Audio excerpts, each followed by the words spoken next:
Έχω ακούσει και πνευματικούς να λένε «Εσείς μην ασχολείστε με αυτά». Αν είχαν μεγάλη αγιότητα και έφταναν με την προσευχή σε τέτοια κατάσταση που να μην τους ενδιαφέρει τίποτε, να τους φυλούσε και τα πόδια. Αλλά τώρα διαφορούν γιατί θέλουν να τα έχουν καλά με όλους και να καλοπερνούν.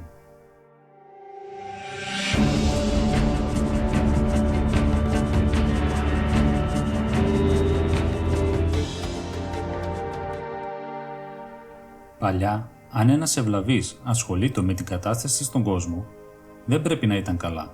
Ήταν για κλείσιμο στον πύργο.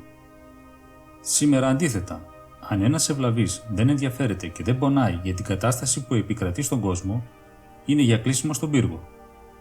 Γιατί τότε αυτοί που κυβερνούσαν είχαν Θεό μέσα τους, ενώ σήμερα πολλοί από αυτούς που κυβερνούν δεν πιστεύουν. Είναι πολλοί τώρα εκείνοι που επιδιώκουν να τα διαλύσουν όλα, η οικογένεια, νεολαία, εκκλησία. Το να ενδιαφέρεται κανείς τώρα και να ανησυχεί για την κατάσταση στην οποία βρίσκεται το έθνος μας είναι ομολογία. Γιατί η πολιτεία τα βάζει με τον Θείο Νόμο. Ψηφίζει νόμους ενάντια στον νόμο του Θεού. Είναι και μερικοί αδιάφοροι που ούτε στον θεσμό της Εκκλησίας πιστεύουν, ούτε έθνος παραδέχονται.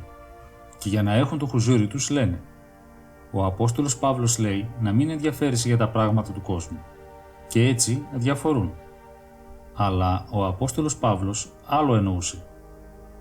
Τότε τα ειδωλολατρικά έθνη είχαν εξουσία. Μερικοί ξέκοψαν από το κράτος και πίστεψαν στο Χριστό.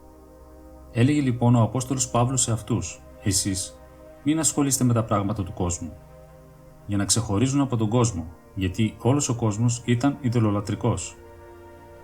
Από τη στιγμή όμως που ανέλαβε την εξουσία ο Μέγας Κωνσταντίνος και επικράτησε ο χριστιανισμός, δημιουργήθηκε σιγά σιγά η μεγάλη χριστιανική παράδοση με τις εκκλησίες, τα μοναστήρια, την τέχνη, το τυπικό της λατρείας κτλ.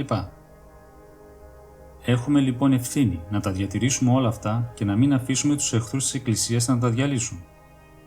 Έχω ακούσει και πνευματικούς να λένε «Εσείς μην ασχολείστε με αυτά». Αν είχαν μεγάλη αγιότητα και έφταναν με την προσευχή σε τέτοια κατάσταση που να μην τους ενδιαφέρει τίποτε, να τους φυλούσε και τα πόδια.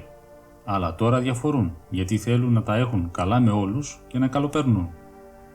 Η αδιαφορία δεν επιτρέπεται ούτε στους κοσμικούς, πόσο μάλλον στους πνευματικούς ανθρώπους. Ένας άνθρωπος τίμιος πνευματικός δεν πρέπει να κάνει τίποτε με αδιαφορία. «Επικατάρατος οποιών τα έργα Κυρίου αμελώς», λέει ο προφήτης Ιερεμίας. Αγίου Παϊσιού Αγιορείτου, λόγοι Β, πνευματική αφύπνιση.